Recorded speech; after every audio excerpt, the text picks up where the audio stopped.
और केंद्रीय गृह मंत्री अमित शाह ने मार्च 2026 तक देश से नक्सलवाद खत्म करने का दावा किया है।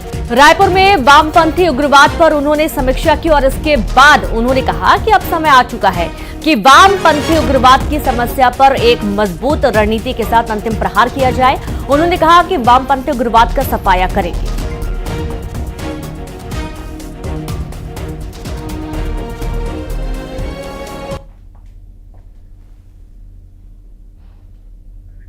तो ये 10 बड़ी बातें अमित शाह की, जिसमें 4 दशक में पहली बार नक्सलवाद में गिरावट का उन्होंने जिक्र किया। नक्सली हमलों में 53% की गिरावट आई है। 14 बड़े नक्सली उग्रवादी मारे गए हैं और उन्होंने कहा कि मार्च 2026 तक नक्सलवाद मुक्त होगा यह देश।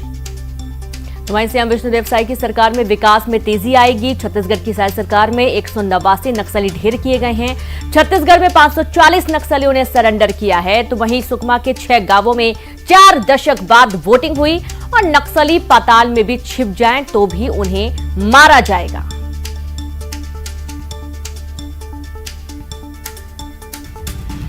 मैं मानता हूं मित्रों कि अब समय आ गया है कि वामपंथी उग्रवाद की समस्या पर एक मजबूत रणनीति के साथ, रूथलेस रणनीति के साथ अंतिम प्रहार किया जाए।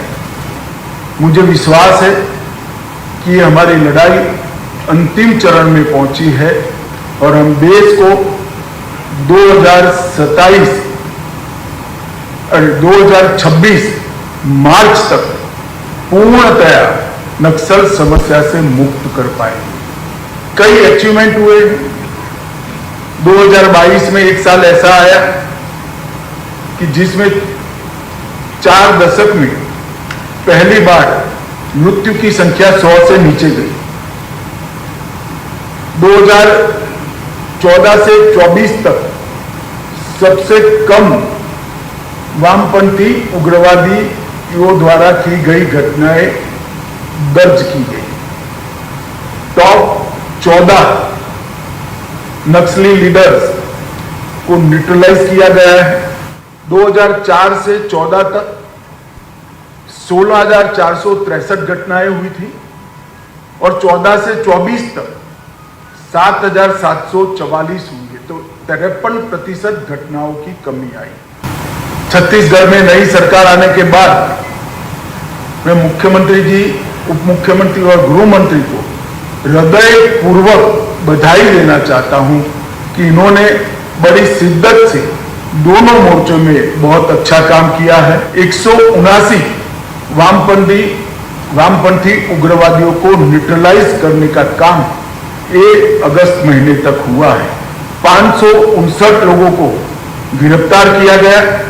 540 ने आत्मसमर्पण किया है और हिरमा के गांव में हमारा गृह मंत्री जाकर गांव वालों से बात कर उनको आधार कार्ड और आयुष्मान भारत का कार्ड देता है तो दिल्ली में बैठकर बहुत संतोष होता है।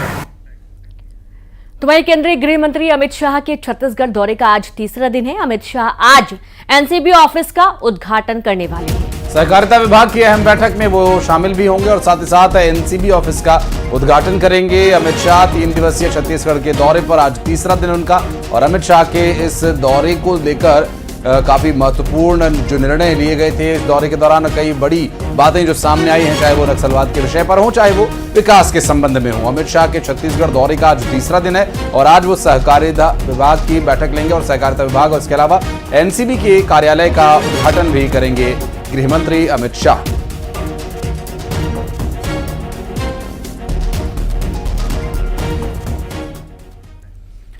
और बढ़ते आगे, मोदी सरकार ने केंद्रीय कर्मचारियों के लिए यूनिफाइड पेंशन स्कीम का बड़ा ऐलान किया है। मोदी कैबिनेट ने यूपीएस यानी यूनिफाइड पेंशन स्कीम को मंजूरी दे दी है। 1 अप्रैल 2025 से ये यूनिफाइड पेंशन स्कीम लागू होगी। रिटायर कर्मचारियों को भी यूपीएस का फायदा मिलेगा। 25 साल तक काम करने वालों को पूरी पेंशन दी जाएगी। और दरअसल इसकी जो खास बातें हैं वो भी हम आपको दिखाते चलें। 2004 से मार्च 2025 तक रिटायर हुए सभी पेंशन स्कीम लाभार्थियों को, साथ ही उन्हें ब्याज के साथ ये एरियर भी दिया जाएगा। और इससे जुड़ी 10 बातें आपको बड़ी बातें दिखा रहे हैं। और बेसिक सैलरी का जो 50% है वो निश्चित पेंशन है, और कर्मचारी की यदि नौकरी के दौरान मौत हो जाती है तो उनकी आश्रित को यानी पत्नी को 60% पेंशन दी जाएगी। और साथ ही यूपीएस में कर्मचारी का जो योगदान है वो 10% का रहेगा, और कर्मचारी के लिए यूपीएस या एनपीएस दोनों का विकल्प रहेगा, यानी कोई भी स्कीम आप ले सकते हैं और रिटायर कर्मचारियों को इसका लाभ मिलेगा। और अगर आप एनपीएस यानी न्यू पेंशन स्कीम के लाभार्थी हैं तो आप स्विच कर सकते हैं यूनिफाइड पेंशन स्कीम में, और यदि आप एनपीएस में ही रहना चाहते हैं तो वो भी आपके पास विकल्प है। और साथ ही राज्य सरकारों को भी इसका मौका मिलेगा, राज्य सरकारें इसे अपने कर्मचारियों के लिए लागू कर सकती हैं। 23 लाख केंद्रीय कर्मचारियों के लिए ये सीधा सीधा लाभ देने वाली एकीकृत पेंशन योजना है, और इसको केंद्र सरकार के द्वारा लागू किया गया है। कैबिनेट की बैठक के बाद इस पर निर्णय लिया गया, जिस पर केंद्रीय मंत्री अश्विनी वैष्णव ने विस्तार पूर्वक जानकारी दी।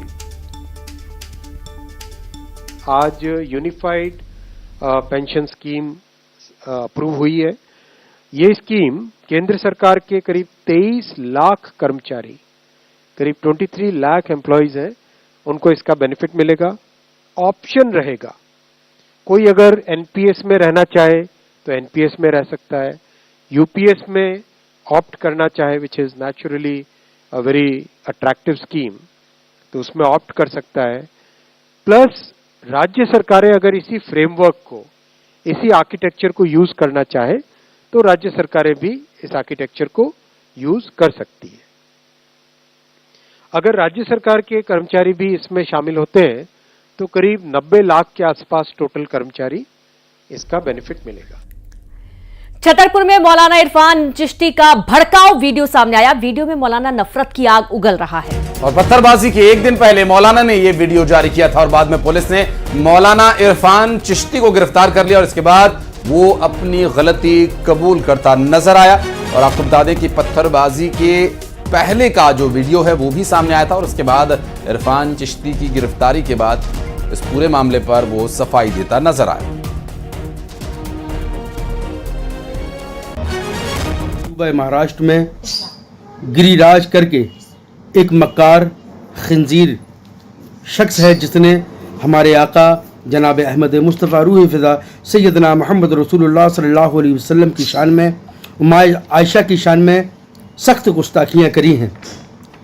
लिहाजा कल रात में एक मीटिंग हुई जिसमें उलमाए अहले सुन्नत ने यह फ़ैसला लिया, शहर अंजुमन इस्लामिया सदर और पूर्व सदर की मौजूदगी में यह फ़ैसला लिया गया कि कल बारोज़ बुधवार बाद नमाज ज़ोहर 21 अगस्त को मस्तान शाह के मैदान में शहर की पूरी आवाम इकट्ठा हो और उस खंजीर के नाम पर एक FIR दर्ज करी जाए। जो बीच में कुछ लोग ऐसे थे जिन लोगों ने हमारे प्रशासन पर पत्थरबाजी करी, उसके लिए हम सबको खेद है, और उन सब की सजा हम लोग भुगत रहे हैं। तो आप मानते हैं गलती है? आप लोग बिल्कुल गलती है, बिल्कुल गलती है।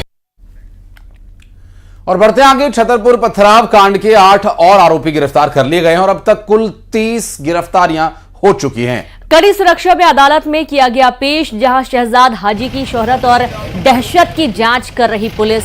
शहजाद हाजी को फंडिंग और अन्य चीजों की भी जांच हो रही है कि आखिरकार इसको कहां से फंडिंग मिल रही थी, कहां से इसको संरक्षण मिल रहा था, और इस पूरे मामले की अब जांच में पुलिस जुट गई है।